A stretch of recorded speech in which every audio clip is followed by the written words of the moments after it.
Hello, everybody. How are you? This is Jason Whitney with the 3 Believe Wellness Program, and we're about ready to get started. We're going to talk about a little bit of history today, and while I'm just prepping my document, just making it a little bit easier to see, I'm making things smaller, making things bigger. So as I talk to you and I'm looking off the screen, you know how our mom and dad told us, look at people when you talk to them, be polite. I apologize for not looking at you. I just want to make sure that I'm ready to go and all prepared. And I make it a great program, very informative, lots of great data, and I want to make it seamless, right? Well, at least attempt to make it seamless. Just a little bit of head start. How are you changing with the seasons? How is your body and your eating habits changing while the season change? We're going to go over a program here in the future talks about the changes in the season and what aspect, how that reflects in our body. And should we change in the way that we eat? Should we change in the way that we do some of our exercises, some of our activity, how we sleep? And so I'm going to go over that, prepare for that in the next one. And I think I'm about ready here with all my technology stuff. And I think we're about right ready to go. So here we are, straight up at the top of the hour, and we're ready to start the program. So again, welcome to the 3 Believe Weekly Wellness Program. And your host here today is Jason Whitney, and let's go ahead and get started. If you can hear me, if you'd be so kind, just reach on over there, the right side of the screen on the webinar, type hello, I see you, I hear you, thumbs up, things are great. And that'll just let me know that I'm reaching out there in technology, internet, webinar land. So just as a recap, if this is your first time that you're here, a little bit of background of me. I'm a food scientist. I specialize in the treatment of chronic disease and metabolic syndrome. Started that 11 years ago. I started my career with working with doctors in clinics for doctors that wanted to use or have a different methodology without medication, without surgery, to treat their patients with heart disease and diabetes, obesity, other chronic issues. And so there was a market. The reason why we worked with doctors is because that's where a lot of people with chronic disease go. That's where a person, if they're overweight and they're not having success, they go to. Such a high percentage of our nation, these numbers here is where we're currently at. These are actually a few years older, or these numbers are a few years old, and so it's actually worse than that. But we have elevated cholesterol levels, high blood pressure, diabetes is on a rampage, fatty liver disease. A new study that's not on this report is showing that 53% of Americans are insulin resistant. Oh, that's terrible. That's not a good thing. We're going to talk about why insulin resistance is such an important health marker. It affects everyone. It affects our family members. Think about the people that you know, that you work with, that you love. And sadly, 8 out of 10 people will have one of these 4 things that are on the screen: high blood pressure, or type 2 diabetes, or overweight, or some of these chronic issues. It all boils down to eating the right ratio. Eating the right ratio are our fats, our proteins, and our carbohydrates. If you eat the popular one, where you have that chart at the top, you will get the popular chronic diseases. It's a known fact. It's correlated right into our lifestyle. And so rather than think about what foods are the healthiest to eat, think about if your food healing you or is it doing you more damage. It's just a simple recorrection of eating more of one macronutrient and eating a little bit less of another. There are no bad foods on our list. You can eat them all, just eat them in moderation. It's more important than exercise, balancing out your FPC. It's more important than supplements, as important as they are in my daily life. If you change your FPC, you will literally change the rest of your life, the rest of your health. That's what I did 12 years ago. I was a robust young man, tipping the scales at 280 pounds. I had over 10 chronic issues like blood pressure and pre-diabetic, digestive disorders, cholesterol issues, all of them. After following the same advice that I give you, in just 12 weeks, without exercise, I had no chronic issues, lost almost 80 pounds, and that I've been able to keep it off for more than a decade. In the emails that you've been receiving, I told you that I was going to go over the FPC ratio control and what it's about, where the idea came from, why it was created, which ratio we should follow, and what my personal FPC ratio looks like in any given day or even for a week. So the philosophy of the FPC ratio has been around since the 40s. It wasn't called that, of course. The idea was a foundation diet of nutrient adequacy. The foods were grouped into 7 food groups, if you can imagine. It was pretty complex to follow. And then in 1956 to 1970, the government changed it and called it food for fitness. And they lowered the food groups from 7 food groups to 4. Didn't really talk about how much fat and sugars or how many calories to take in a given day. Another change came along in 1970, in the 79. No, not the 70, this food group of the popular rock brands, but more of a hassle food group, making it easier. It included, it bumped it back up to a 5th group, and that's where they put the fats and the sweets and the alcohol. Now, then 1984 came along, and a pattern, they called it a pattern for daily food choices, moving back to 6 groups, like they couldn't make up their mind. This was the first basis for the food pyramid.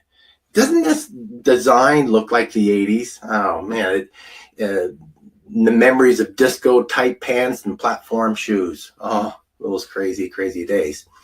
This food pyramid, or this food guideline, actually came from the Red Cross, and then it was adopted by the US government.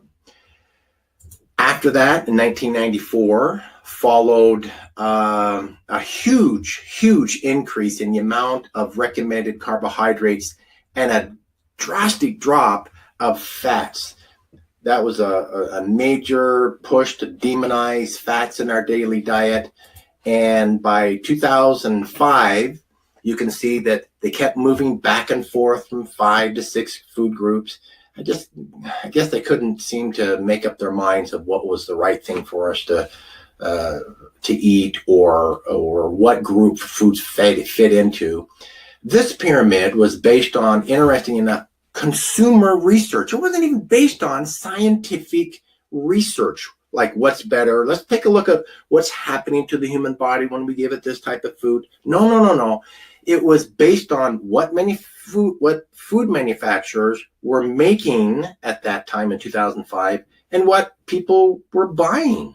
It had nothing to do with health. It's just where are the crowds going to? Not exactly a wise recommendation from a scientific clinical point of view. And then this is the most recent. Came out in 2011. It's called the My Plate. It was introduced back then, and it was, as you can see, it didn't give any specifics to grams or percentages of food or how much really portion sizes should be. It just basically more of the concept of letting the blind lead the blind. Now, take note that since 1940, the general health of Americans have drastically declined. With each change in the food pyramid of telling us what to eat was really a feeble attempt to stop the steady decline of the nation's health, because the government looked at and saw that people are getting sicker and sicker. And let me do a little history lesson for you. The first food pyramid was by this woman here, Anna Britt Angdotter, a Swedish woman from Sweden, actually. She worked with the Swedish government. And but what we did to it after, we got our first food pyramid from this woman. And we changed this, what she had, into that. So we changed it from 3 food groups into 6 food groups, entirely different. Now, this will take me just a second, but I want to read, if you allow me, the letter that she wrote after she saw the food diagram that the government did to her proposal. And I'm quoting now from Anna. When our version of the food guide came back to us revised, we were shocked to find that it was vastly different from the one that we had developed. As I later discovered, the wholesale changes made to the guide by the Office of the Secretary of Agriculture were calculated to win the acceptance of the food industry. Did you hear that? For instance, the Ag Secretary's office altered the wording to emphasize processed foods over fresh and whole foods. Can you believe that? To downplay lean meats and low-fat dairy choices because the meat and milk lobbyists believed that it hurt sales of full-fat products. So it also hugely increased the servings of wheat and of other grains to make the wheat growers happy. The meat lobby got the final word on the color of the saturated fat cholesterol guideline that was changed from red to purple because meat producers worried that using a red color to signifies bad fat would be linked to red meat in the consumer's mind. Where we, the USAID nutritionists, called for the base of 9 to 5 servings of fresh fruits and vegetables a day, it was replaced with a paltry 2 to 3 servings. So they changed it from 9 to 5 to 2 to 3, changed to 5 to 7 a couple of years later because an anti-cancer campaign by another government agency, the National Cancer Institute, forced the USDA to adopt the higher standard. Our recommendation of 3 to 4 daily servings of whole grain breads and cereals was changed to a whopping 6 to 11 servings, forming the basis of the food pyramid as a concession to the processed wheat and corn industries. Can you believe this? Now, this is a woman that's on the inside of actually building the food pyramid. So it's very fascinating. Moreover, my nutritionist group had placed baked goods made with the white flour, including crackers and sweets and other low nutrient foods laden with sugars and fats, at the peak of the pyramid, recommended that they be eaten sparingly. To our alarm, in the revised food guide, they were now made part of the pyramid's base, down at the bottom, where you're supposed to get the most. And yet, in one more assault on the dietary logic, changes were made to the wording of the dietary guidelines from eat less to avoid too much, giving a nod to the processed food industry interest by not limiting highly profitable junk food or fun food by any other name. That might affect the bottom line of the food companies. What a lot of people don't know, in the 1940s, Americans were getting sicker. What an interesting, fascinating letter of the history of our food pyramid and the influences from our government of what we should be eating. Now, I want to just stress that at this same time, as they were making these food recommendations, let's take another look of what's happening to the nation's health at the same point of time. Back in 1958, 32% of Americans were considered obese, okay, or overweight, I'm sorry. In 2010, 79% of Americans reached the overweight category. At the same time, an increase of obesity during that same year from 1958 to 2010 increased 322%. Okay, those are overweight increased almost 250%. So down at the bottom where you'll have see the years I put from 1958 right up to 2012. This is where they made the dietary changes. The red percentage is how much they recommended the amount of our calories coming from carbohydrates. So the red is, in 1958, they said, out of all your calories in the day, 25% should be coming from carbohydrates. And then at each change of the food pyramid, they increased it from 25 to 30, from 30 to 35, 45, 60, and then 65% where it's at today. Okay. That's a carbohydrate increase of 260% over that time period of 1958 to 2012. I want you to look at, isn't it interesting that carbohydrate increase of 260% is almost identical to the percentage of increase of Americans that are now overweight at 247%. Increase your carbs by 260, and people are overweight by 240% or 247 during the same period of time. I find that fascinating. So you can see a direct correlation to when they said eat this, obviously higher processed and higher carbohydrate foods, our nation got sicker and sicker. This is the reason why I have recoined, if you will, the same philosophy of the food pyramid and just broke it down into an easier, simpler way to understand it, but also one that's founded in science. I didn't take this from consumer opinion or what manufacturers want us to buy. I took it from clinical studies.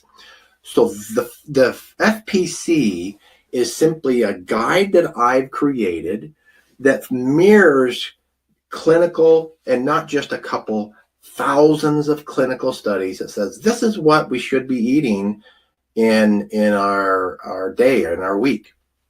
So in this diagram, I know I've shown you before the percentages of your calories in a day. I have converted it to put it into an easier form to understand by number of grams, and that's why there's the change. Now, admittedly, the individual amounts of each of the macronutrients has changed drastically over the last years, decades, in fact, as more and more science-based evidence comes out, directing us as to what's ideal. It's obviously changed. Now, the changes from the government have been for the worse, not for the better. But we can't forget that there are voices from certain food groups or groups of people, and some of them are backed by companies that follow anecdotal evidence. Let me give you an example. All right, the loud voices of vegan or vegetarian, high carbohydrate diets as being healthier, and they'll quote studies that show that the risk of red meats and saturated fats. Now, I'm not a hater of vegan. I love vegetables, and I love eating lots and lots of the foods in the vegan group, but I do measure the quality of that eating program from a causation perspective, not from something else. Let me explain what I mean. It's important that when you're reviewing and studying, I want you to study it in the proper light. From one point, there are those that simply misrepresent data. and they'll lie about the fact. There's no nice way to say it. Probably the most popular quasi-scientific report is a book called The China Study. Now, the question that you have to ask here is, I want you to be thinking about, is this science or is this fiction? You'll just read here in the top headline of the book, it says, the most comprehensive study of nutrition ever conducted. And then you'll look down below and you'll see that the authors are two different doctors. Now, the main doctor, Dr. T. Colin Campbell, wrote the book, The China Study, in 2005. And by 2013, it had sold over 1 million copies, making it one of the most popular nutritional books to date. It was a book of a study of 65 different countries in China, taking the blood work of 100 people from each of those countries. So there were 6,500 people that were the basis of the argument of a new no animal-based diet. So what he wanted to show is the benefits and the risk, the benefits of vegetarian and vegan and the risk of eating animal products. He was really pushing the no animal, no meat byproducts whatsoever, touting that these people had much lower rates of cancer and cardiovascular disease, all the diseases that people in the West unfortunately have. Dr. Campbell, it's an interesting note, is a strict practicing vegan himself. And later on, you'll see that it was clear that he had a personal agenda. Now, he seems like a nice enough guy. I have some videos I've seen that he seems nice enough. The problem with the book is that he completely lied about the facts and the data from the studies that he drew the data from. Now, it's important. He did not do the main study. He just kind of compiled the data from the studies and then put out the book. And that's where he altered the facts. And let me give you an example. So one country in China, the residents ate, here's the fact, and this is actually inside the study that he drew from. So again, he didn't make the study, didn't create the study. And he was an advisor over the study, but he didn't write the study, didn't conduct the tests. So even in that, you can get a copy of it's 850 pages of the study, and you can see it for yourself. But one group in China ate 45% of their calories from animal-based fats and consumed 135 grams a day of animal-based protein. Okay, that's more than double the amount that the average American gets. So they were eating a lot of meat, and half of their calories in a day were coming from animal products. And yet they still enjoyed better health than Westerners do. But he didn't tell you that in his study. Instead, he misrepresented, then touted that these people were vegan when they weren't. They were following a vegan diet when they weren't following a vegan diet. So the doctor, he just lied about the data on several points. Now, he's been sued a few times, and it's been critiqued several times with some very, very credible sources. But my main point isn't to beat up on this book specifically. I'm talking about this because I want to impress upon you the importance that correlation of an issue does not translate to causation.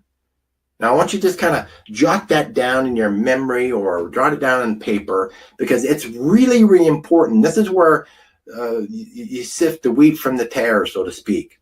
Correlation does not equal causation. Let me give you an example of what I mean. The deaths caused by automobile crashes, or let me back up.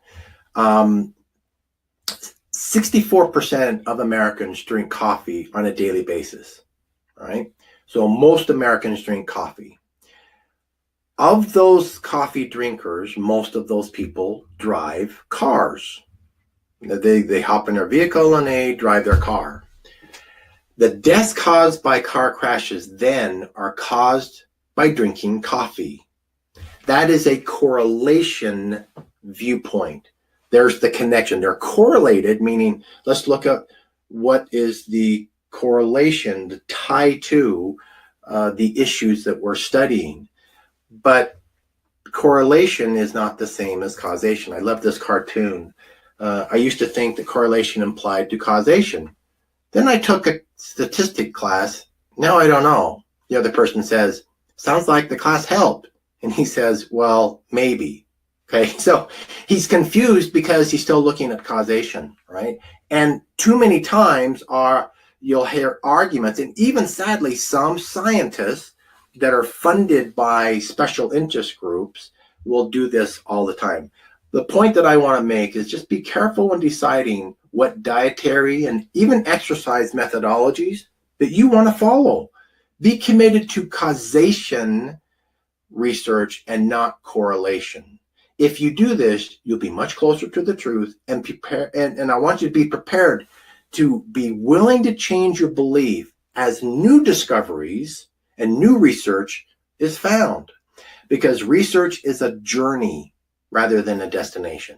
We learn more and more from it, and we have to be willing to then change our viewpoint when we have factual evidence staring us in the face.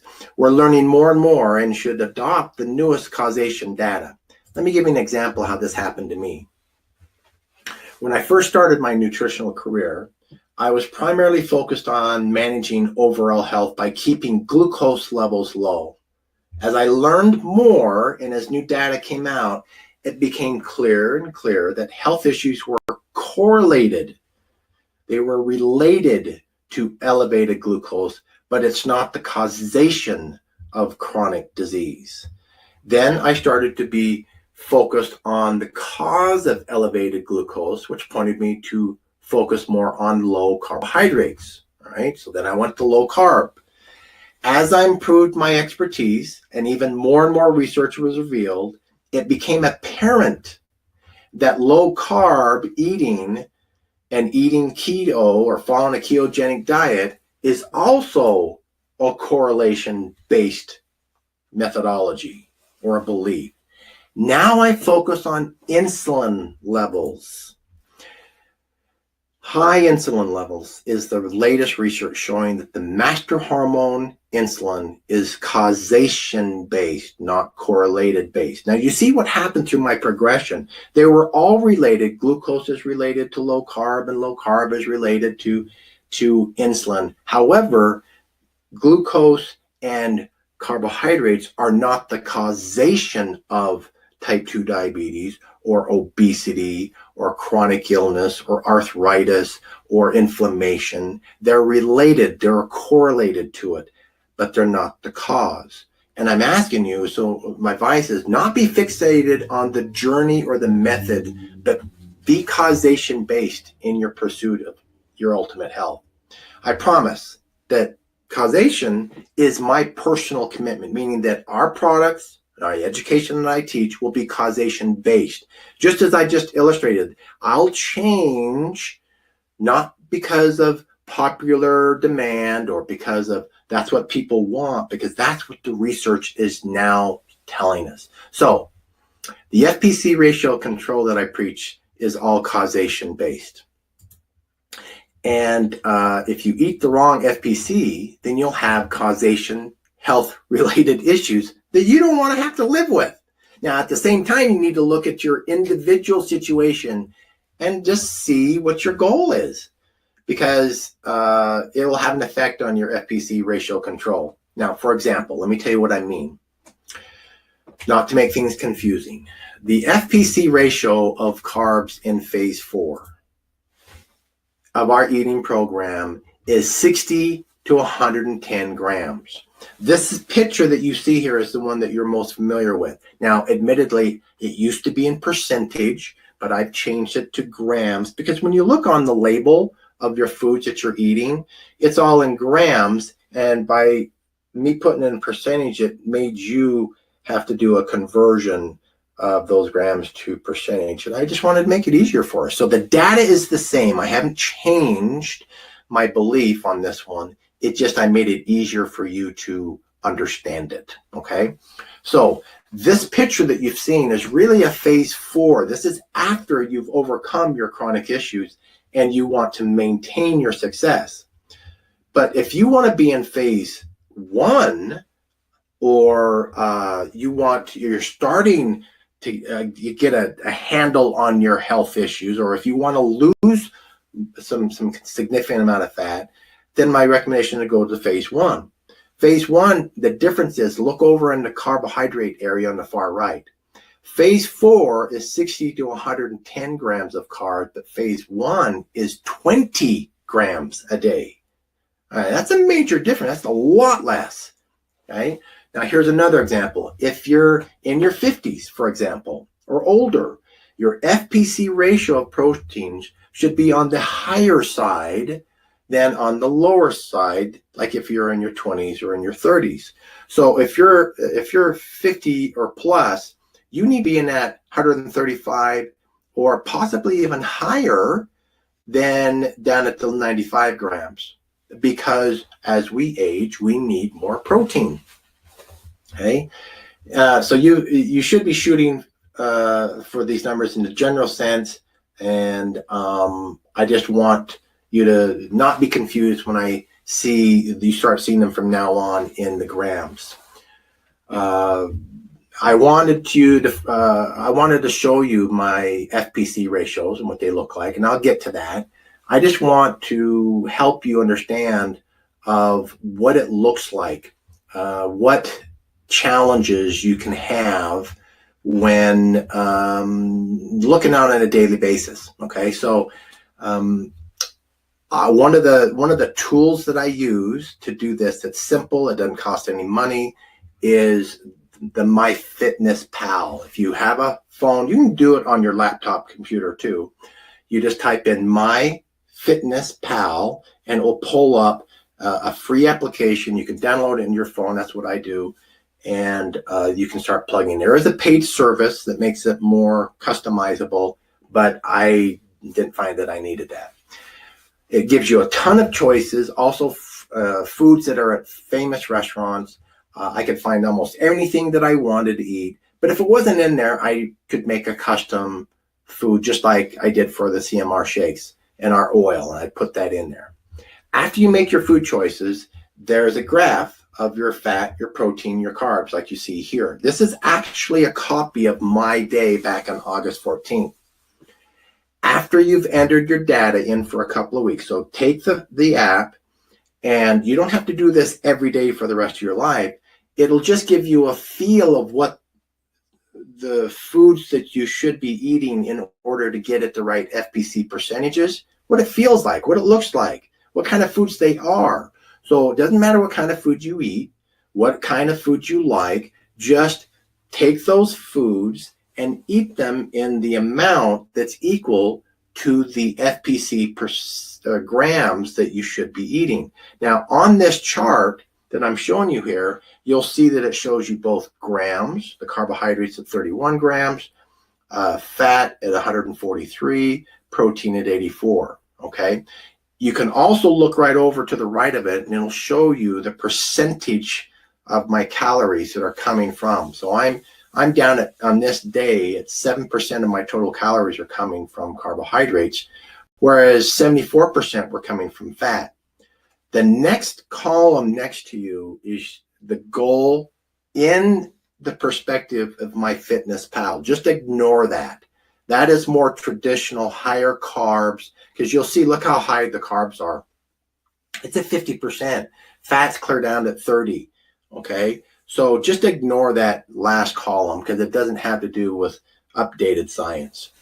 And this is an example of a day, but let's check another day. So this was August 12th, okay? You'll see that my protein changed a bit. My carbs went down a little bit more. Here's another day of August 15th. My protein, this was a high protein day, so I was cycling in and out of high protein. So I'll eat a high protein day for like 2 days of the week. And then I'll cycle back down to a higher fat. Because look at my fat. My fat was really, really low. What I was doing in this, and I like to do this occasionally, is I will starve myself of some fats. Obviously, not all fats. I was down to 21 grams worth, or 14%. And I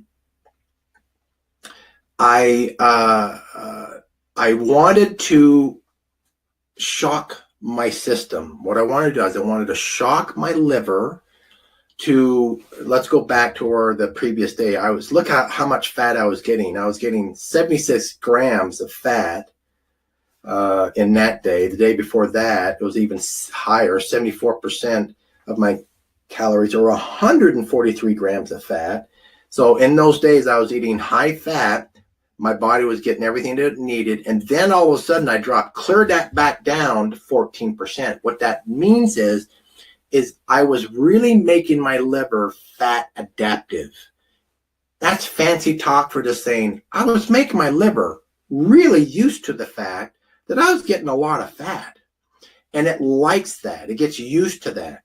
And then when I drop way down to 21 grams, and I'll do that for 3 or 4 days, and it forces my liver to say, I'm not willing to go without all that fat that I had, because I was getting so used to it. I had high energy. I was able to do everything I wanted.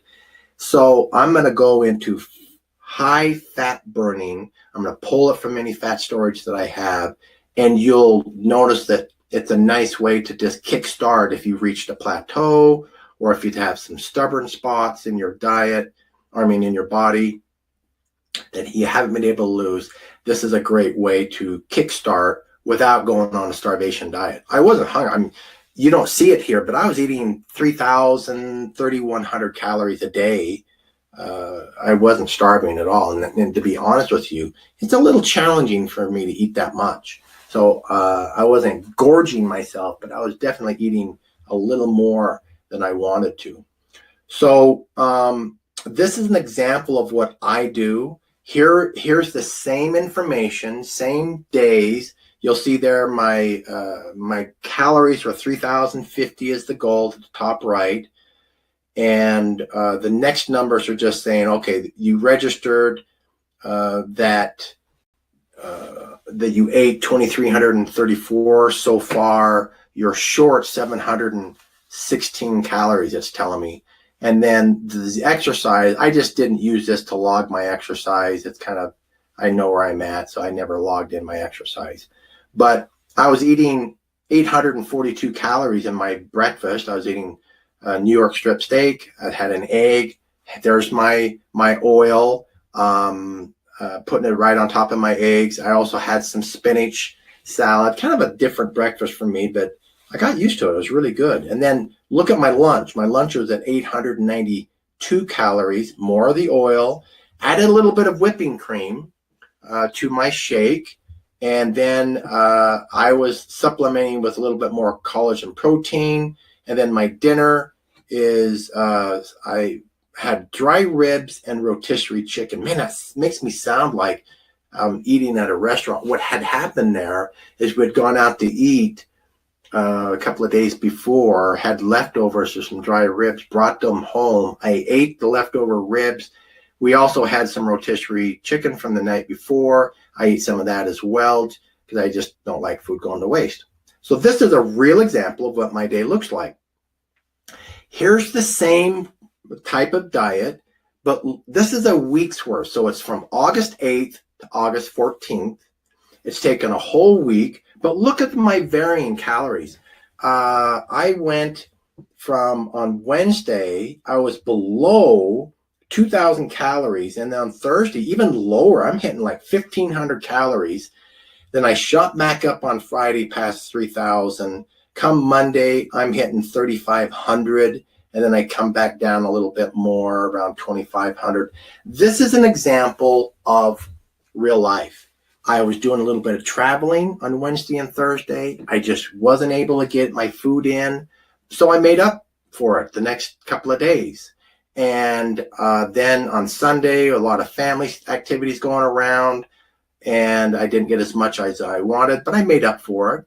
So you'll see that my fat ratio changed. My protein was pretty consistent. And look at my carbs. That's the blue line. That's really, really low. And so on average for the week, I ate 16 calories. I'm sorry, 6% of my total weekly total was from carbs. Fat was at 67, which is it's right in there. I wanted it a little bit higher that week, but that's good for a phase 4. And then protein is at 27, and then translated right over to grams.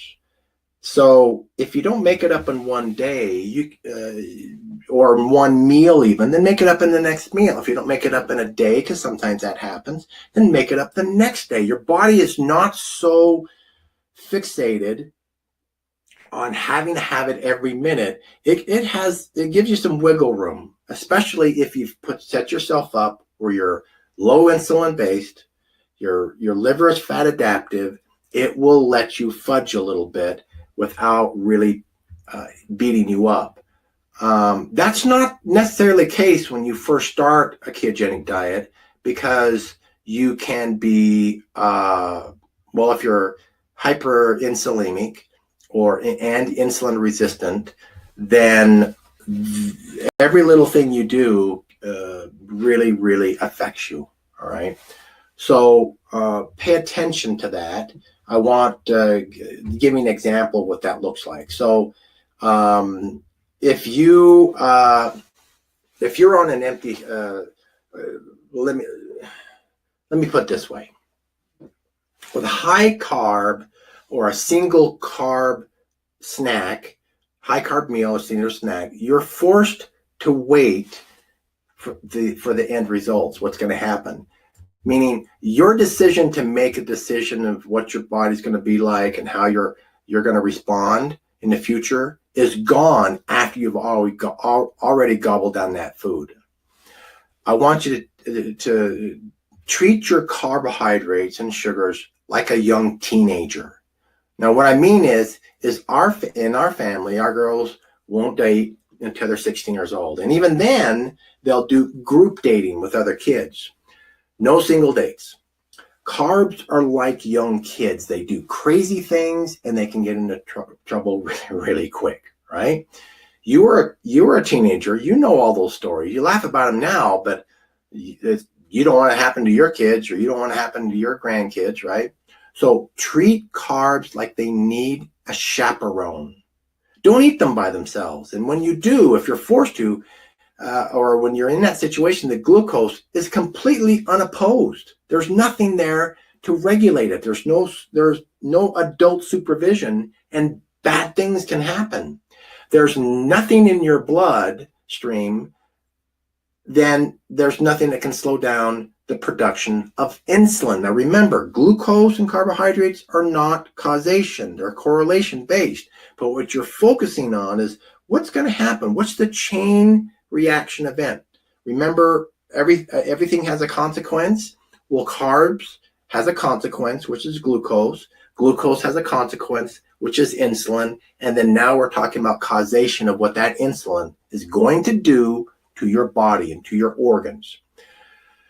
I want you to group date your carbohydrates with fiber, even proteins and some fats. As long as, if you're eating fats with carbs, don't make it omega-6. Remember our last presentation, I talked about oleic fats, omega-6 can actually cause you or store fats. That's why if you have a carb with our oil, our omega oil, it's mostly omega-3, so you'll be safe.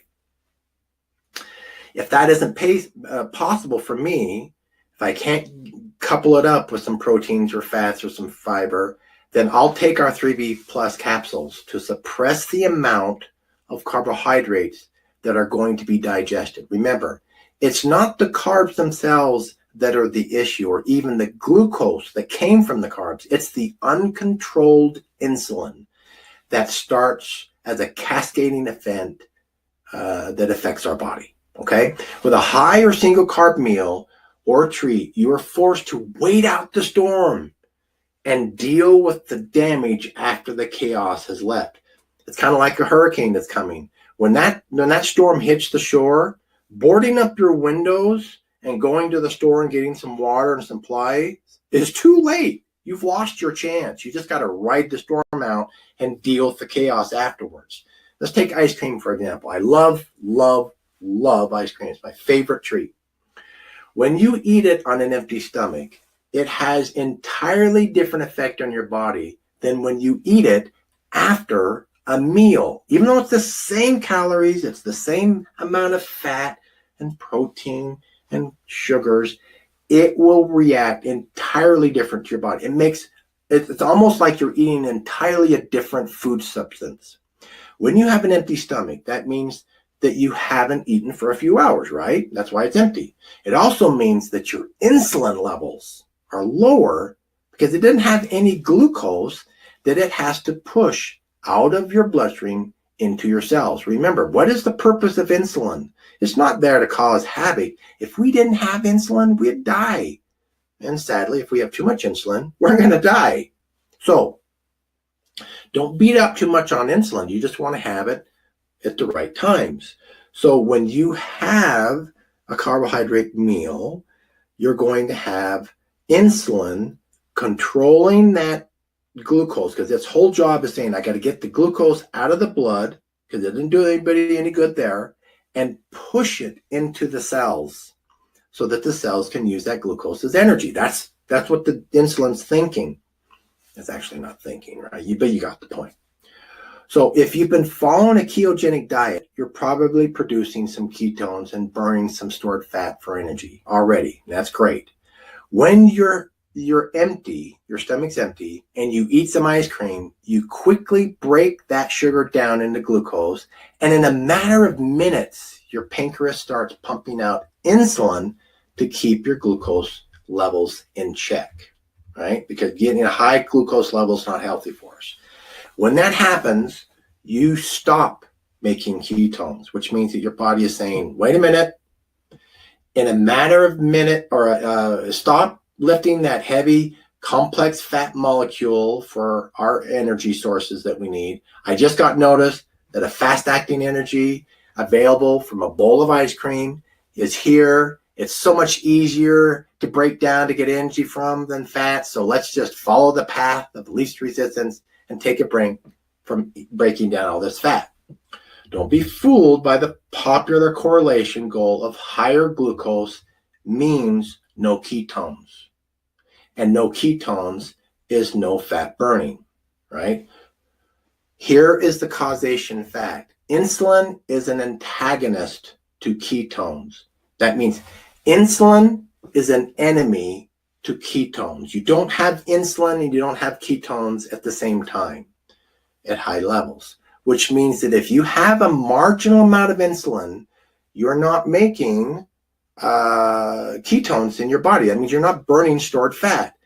But you can have both high and low glucose levels and also be making ketones. It's very, very popular right now that people think that if I have elevated glucose, I'm not in ketosis. I'm not burning fat. That's simply not true. That's not what the studies are saying.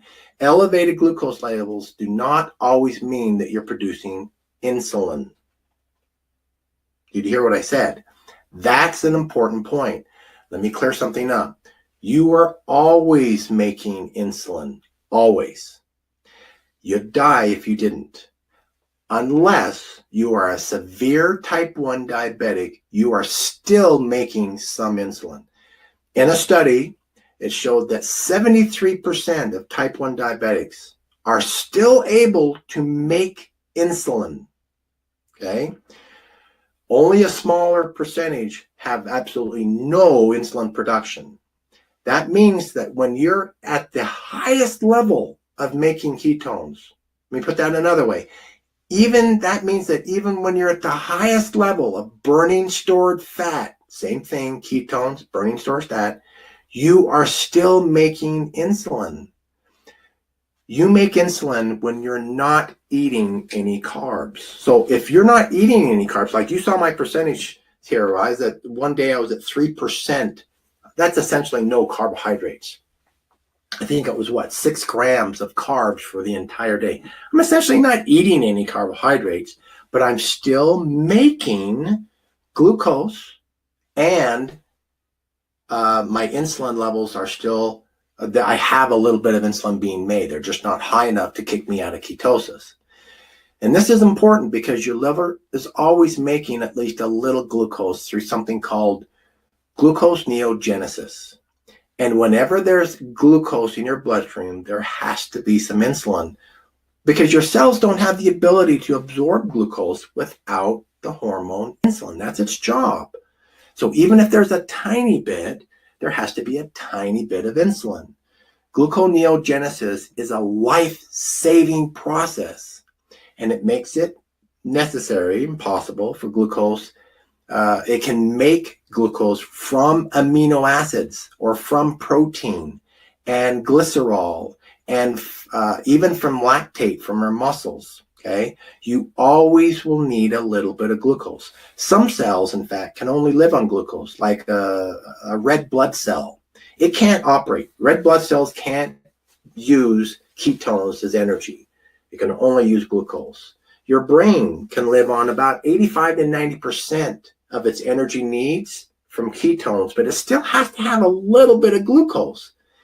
This need does not mean that you must eat carbohydrates to survive then. So don't fall into the rhetoric of saying, oh, wait, I saw a study that says that red blood cells need glucose and your brain can only live on about 15 to 20% of ketones, so it needs glucose. Therefore, you have to eat carbohydrates. No, you don't have to.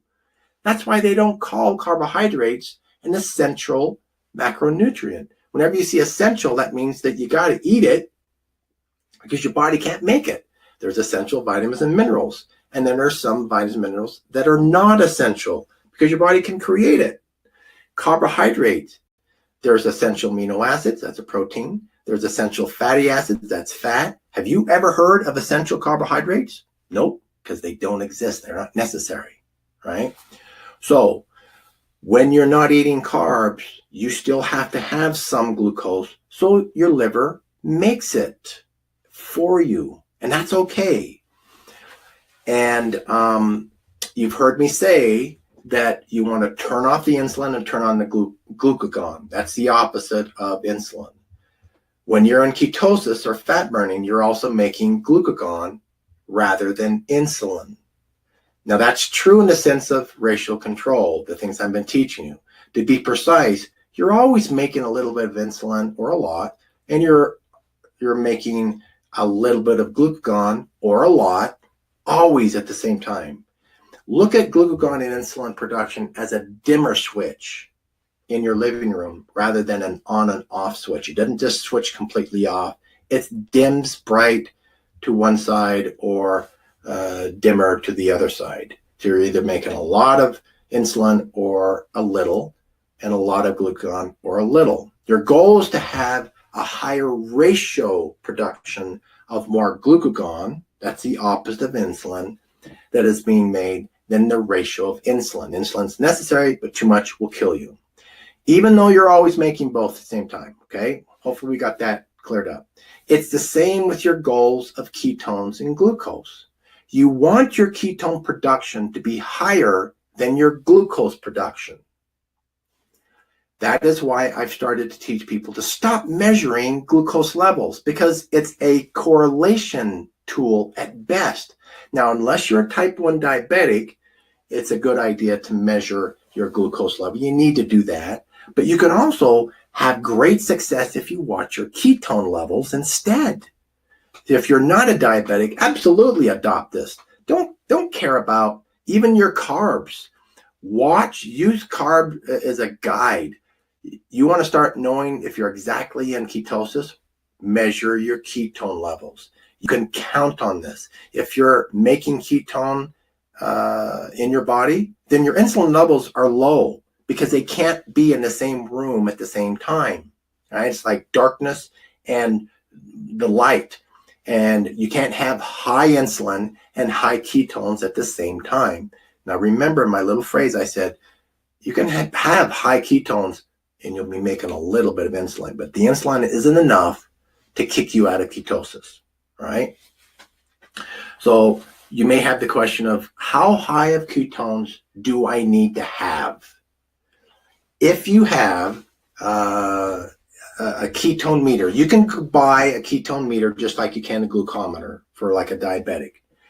And you prick your finger, and it's just exactly like a glucometer for diabetics, except it measures ketones.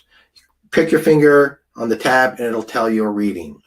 As long as you get a reading of 0.1, that means you're making some ketones.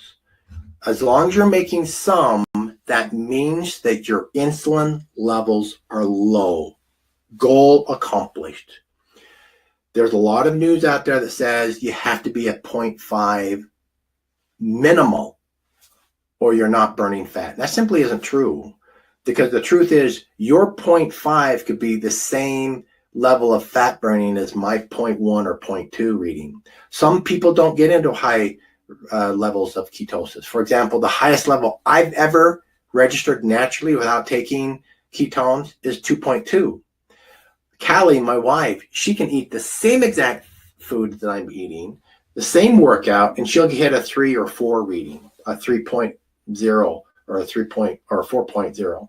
So don't get fixated on comparing your ketone levels to mine or to somebody else's. One thing you can count on, if you're at 0.1, you are producing ketones, you're in fat burning, your insulin levels are low, you're good to go. Every day I get older, I know that someday I will die. I don't know where that'll be, but with each day I get older, in one thing I can say that I'm dying just a little bit every day. But as I measure my biomarkers from 12 years ago, I am getting younger and healthier every day. So you could argue that I'm postponing my death to a later date. Every day I'm youthing instead of aging. If you look just at my biomarkers and not at my birthday, I am getting younger at the cellular level. Now, at some point that has to change, right? I can't keep on getting younger, or I'm going to be back in high school and doing the group dating thing, right? So that's not going to happen. But isn't that kind of the goal? If you haven't reached your optimal health, then my recommendation is to get there, follow the FPC ratio. It's really, really simple. The top one is what you've used to seeing with percentages. The bottom one is the same exact correlation. Both are based on a 2,000 calorie diet. It's just saying it in grams. If you can do this, you are leaps and bounds ahead of all these other fancy diets and fancy supplements. You have done most of the heavy work because your insulin levels are low, and insulin is an age-promoting hormone. It's necessary, but it can work just fine for us at low levels. We simply don't need it at high levels. Don't follow the rhetoric that you need a lot of glucose and a lot of insulin in your body. So I want you to just make it simple for yourself. Go hop on and get MyFitnessPal and look at, don't pay attention so much to the calories. Look at the grams that are in this chart. Pick any food you want, the foods that you like. Just get your grams in play, all right? And you're most of the way there. Join me. Together we'll be youthing instead of aging, and we'll be a lot better off. Pass this information on to anybody that wants a quick, easy guide to what they can do about their changing their health. And I will look for you next week. Thank you for your time, and God bless each and every one of you. We'll see you later.